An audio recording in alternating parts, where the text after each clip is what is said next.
அனைத்து தமிழுள்ளங்களுக்கும் அன்பு வணக்கங்கள். சாம்சங்னு சொன்னதும் ஒரு சிலருக்கு ஸ்மார்ட் போன் முதல்ல ஞாபகம் வரும். ஒரு சிலருக்கு டிவி, ஃப்ரிட்ஜ்னு ஹோம் அப்ளையன்சஸ் ஞாபகம் வரும். ஏன்னா புதுசா ஒரு ஸ்மார்ட் போனோ இல்ல டிவியோ ஹோம் அப்ளையன்சஸ் எது வாங்கினாலும் சாம்சங்ன்ற பெயர் கண்டிப்பா ஞாபகத்துக்கு வரும். அந்த அளவுக்கு எலக்ட்ரானிக் இண்டஸ்ட்ரியில சாம்சங் ஒரு சூப்பர் பவராகவே இருக்காங்க. முக்கியமா ஸ்மார்ட் போன் இண்டஸ்ட்ரியில. ஆனால் இது மட்டும் இல்லாம இதையும் தாண்டி சாம்சங் பல பிசினஸ் செஞ்சுட்டு இருக்காங்க. அதுல முக்கியமா சொல்லணும்னா கன்ஸ்ட்ரக்ஷன்ல ஆரம்பிச்சு ஷிப் பில்டிங் வரைக்கும் பலவிதமான பிசினஸ சாம்சங் பண்ணிட்டு இருக்காங்க. இந்த வீடியோல சாம்சங் பத்தி நமக்கு தெரியாத இன்ட்ரெஸ்டிங்கான நிறைய விஷயங்கள பார்க்க போறோம். இந்த வீடியோவை ஸ்கிப் பண்ணாம கடைசி வரைக்கும் பாருங்க. எலக்ட்ரானிக் இண்டஸ்ட்ரியில இவ்வளோ பெரிய சூப்பர் பவரா இருக்க சாம்சங் 1938ஆம் ஆண்டு அவங்களுடைய கம்பெனியை ஆரம்பிக்கிறப்ப வெறும் 40 எம்ப்ளாயீஸை வச்சு ஆரம்பிச்சாங்க. அவங்களுடைய நிறுவனத்தோட பெயரான சாம்சங்க ஒரு காரணத்தோட தான் வைத்திருக்காங்க. கொரிய மொழியில சாம்சங் 2 தனித்தனி வார்த்தையை ஒன்னா இணைச்சுதான் இந்த ஒரு பெயரை அவங்களுடைய நிறுவனத்துக்கு வைத்திருக்காங்க. கொரிய மொழியில இந்த பெயருக்கான அர்த்தம் என்னன்னா, சாம்னா 3ன்னு அர்த்தம், சங்னா ஸ்டார்னு அர்த்தம். நட்சத்திரங்கள் வானத்துல எப்பவும் இருக்கிற மாதிரியே சாம்சங் நிறுவனமும் எப்பவுமே இருக்கணும்னு சாம்சங் நிறுவனத்தோட ஃபவுண்டர் இந்த ஒரு பெயரை வைத்தாரு. சாம்சங் நிறுவனம் ஆரம்பிச்சு கிட்டத்தட்ட 32 வருடங்கள் கழிச்சு தான் அவங்களுடைய முதல் எலக்ட்ரானிக் டிவைஸை விற்க ஆரம்பிச்சாங்க. சாம்சங் முதல்ல 1970ஆம் ஆண்டு அவங்களுடைய முதல் எலக்ட்ரானிக் டிவைஸான 12 இன்ச் பிளாக் அண்ட் ஒயிட் டிவியை லான்ச் பண்ணினாங்க. எல்லா சாம்சங் டிவைஸ்க்கு தேவையான 90% எக்யூப்மெண்ட்ஸ் எல்லாமே சாம்சங் நிறுவனத்தோட ஃபேக்டரியிலேயே தயாரிக்கிறாங்க. சாம்சங் நிறுவனம் ஆரம்பிச்ச காலத்துல இருந்து இப்போ வரைக்கும் சின்ன சின்ன மாடிஃபிகேஷன்ஸ் மட்டும் பண்ணி சாம்சங்கோட லோகோவை தொடர்ந்து பயன்படுத்திட்டு இருக்காங்க.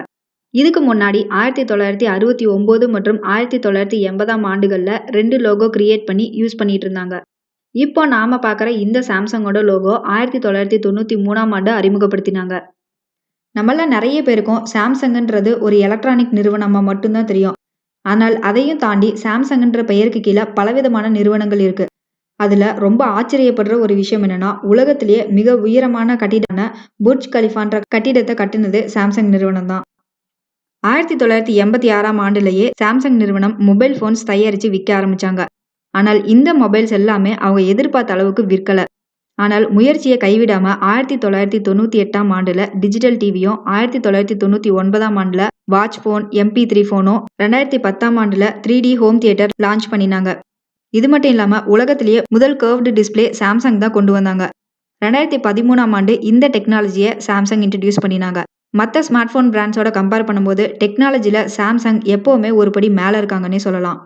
இதுவரைக்கும் பார்த்த ஃபேக்ட்ல ஏதாவது ஒரு ஃபேக்ட் உங்களுக்கு பிடிச்சிருந்தா லைக் மற்றும் கமெண்ட் பண்ணுங்க. சாம்சங் ஹெவி இண்டஸ்ட்ரீஸ் இவ்வளவு பெரிய நிறுவனமான சாம்சங் கப்பல் கட்டும் தொழிற்சாலையும் வைத்திருக்காங்க. கேட்கவே ரொம்ப ஆச்சரியமா இருக்குல்ல.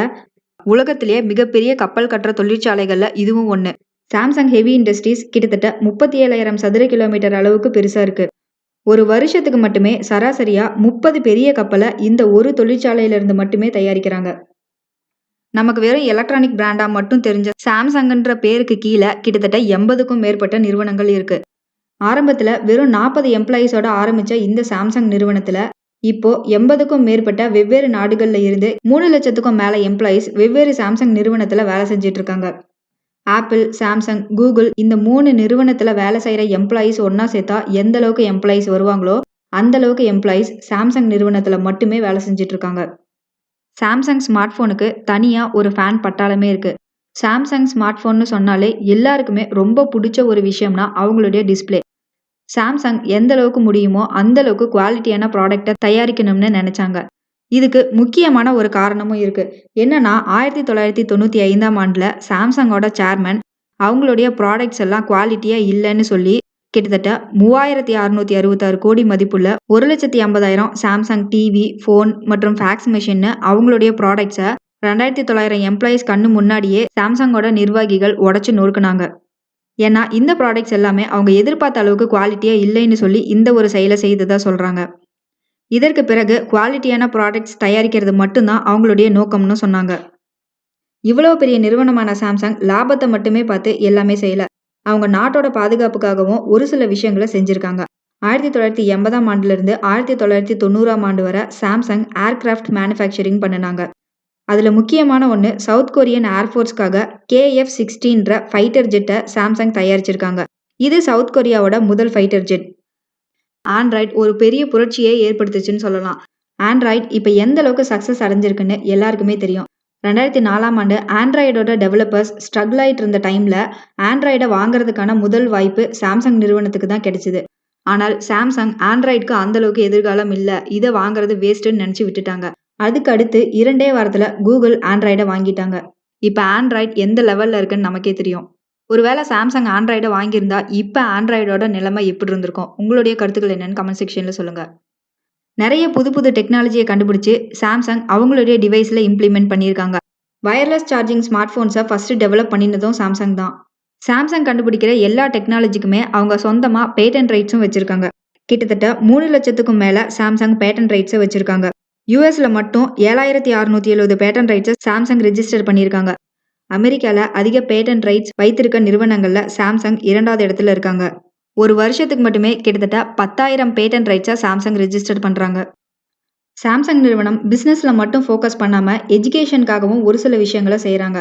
ஸ்டூடெண்ட்ஸ் கிட்ட சயின்ஸ், டெக்னாலஜி, இன்ஜினியரிங், மேக்ஸ்ல அவேர்னஸ் அதிகரிக்கணும்னு 2010ஆம் ஆண்டுல இருந்து சாம்சங் சால்வ் ஃபார் டுமாரோன்ற கிரியேட்டிவ் கான்டெஸ்ட்டை நடத்திட்டு இருக்காங்க.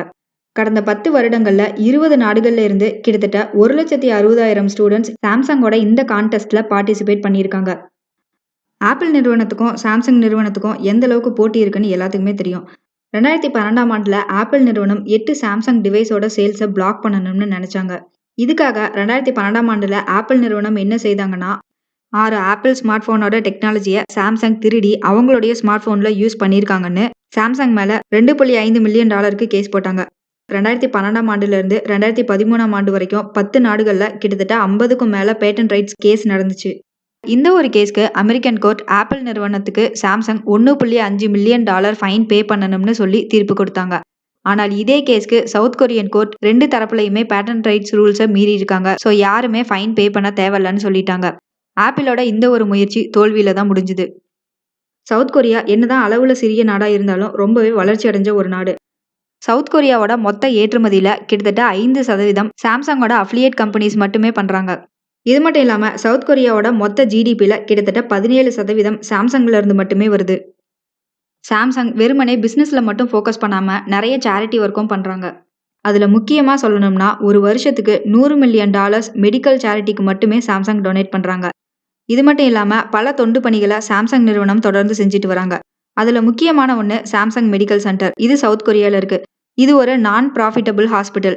இதுல நிறைய மெடிக்கல் ஃபெசிலிட்டிஸ் இருக்கு. முக்கியமா ஏசியாவோட பெரிய கேன்சர் சென்டர் சாம்சங்கோட மெடிக்கல் சென்டர்ல தான் இருக்கு. சாம்சங் மெடிக்கல் சென்டர்ல தான் சாம்சங் அவங்க தயாரிக்கிற மெடிக்கல் டிவைசஸ் எல்லாமே டெஸ்ட் பண்றாங்க. சாம்சங்கோட ஹெட் குவார்ட்டர்ஸை சாம்சங் டிஜிட்டல் சிட்டின்னு சொல்லுவாங்க. சவுத் கொரியால இருக்க சாம்சங் ஹெட் குவார்ட்டர்ஸ்ல மட்டுமே 35,000 எம்ப்ளாயீஸ் வேலை செய்யறாங்க. இந்த ஹெட் குவார்ட்டர்ஸ் அளவுல ரொம்பவே பெருசு. இங்க தான் எல்லா சாம்சங் ப்ராடக்ட்ஸோட ஐடியாஸ், டிசைன்ஸ் எல்லாமே உருவாகுது. சாம்சங் ஸ்மார்ட் போனோட ஆடியோ குவாலிட்டி செக் பண்ண இந்த ஹெட் குவார்ட்டர்ஸ்ல தனியா ஒரு room sound proofing pads install பண்ணி ஸ்பெஷலா டிசைன் பண்ணியிருக்காங்க. ஸோ இந்த ரூம்ல அவங்களுடைய ஸ்மார்ட் போனோட ஆடியோ குவாலிட்டி எல்லாமே செக் பண்ணுவாங்க. ஸோ அவங்க ஹெட் குவார்ட்டர்ஸ்ல அவங்க தயாரிக்கிற ஸ்மார்ட் போன்ஸோட குவாலிட்டியை செக் பண்ண தனியா குவாலிட்டி டிபார்ட்மெண்ட் வைத்திருக்காங்க. இந்த குவாலிட்டி டிபார்ட்மெண்ட்ல இருக்கிறவங்க சாம்சங் தயாரிக்கிற ஸ்மார்ட் போன்ஸ் எல்லாம் எந்த அளவுக்கு தரமா இருக்குன்னு டெஸ்ட் பண்ணுவாங்க.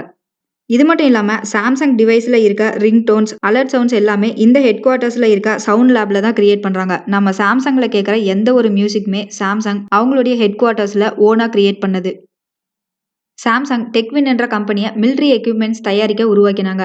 இந்த நிறுவனம் 40 கிலோமீட்டர் தள்ளி இருக்க டார்கெட்டை கூட அட்டாக் பண்ற K9 தண்டர் என்ற டேங்கை உருவாக்கினாங்க. இந்த ஒரு டேங்கை சவுத் கொரியன் ஆர்ம்டு ஃபோர்ஸ்ல யூஸ் பண்ணிட்டு இருக்காங்க.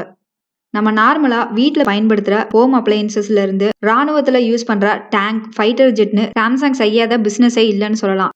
பிசினஸ்ல இந்த அளவுக்கு வளர்ந்த சாம்சங் அவங்களுக்குன்னு சொந்தமா தீம் பார்க் கூட சவுத் கொரியால வைத்திருக்காங்க.